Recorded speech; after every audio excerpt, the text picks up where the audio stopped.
નરેન્દ્રભાઈ મોદીનો ખર્ચો આખા દેશમાં સૌથી પહેલા કોઈએ માંગ્યો હોય તો તમારા દીકરા ચૈતરભાઈ માંગ્યો છે. ખળબળી મચી ગઈ એ લોકોમાં કે આ મોદીનો ખર્ચો કેમ માંગે છે.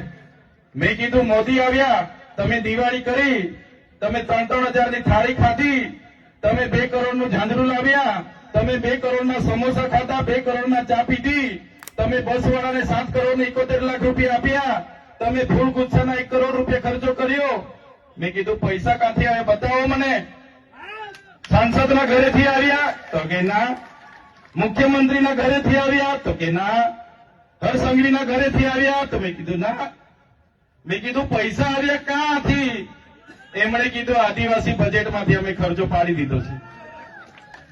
જે આપણા બાળકોની આંગણવાડી બનાવવા માટે પૈસા આવેલા, આપણા બાળકો આશ્રમ શાળામાં ભણે છે ને સારી દાળ ભાત શાક રોટલી મળે એના માટે પૈસા આવેલા, આપણા વિસ્તારમાં રોડ બને એના માટે પૈસા આવ્યા હતા, કુપોષણ દૂર થાય એના માટે પૈસા આવ્યા હતા, સ્કૂલ બને એના માટે પૈસા આવ્યા હતા, ઝૂંપડું બને એના માટે પૈસા આવ્યા હતા, મનરેગામાં રોજગારી મળે એના માટે પૈસા આવ્યા હતા. એવા 100 કરોડ ઉપર રૂપિયા લોકોએ ધુમાડો કરી નાખ્યો. આ મોદી તો આપણને 100 કરોડમાં પડ્યો ડેરિયા પડાવીને.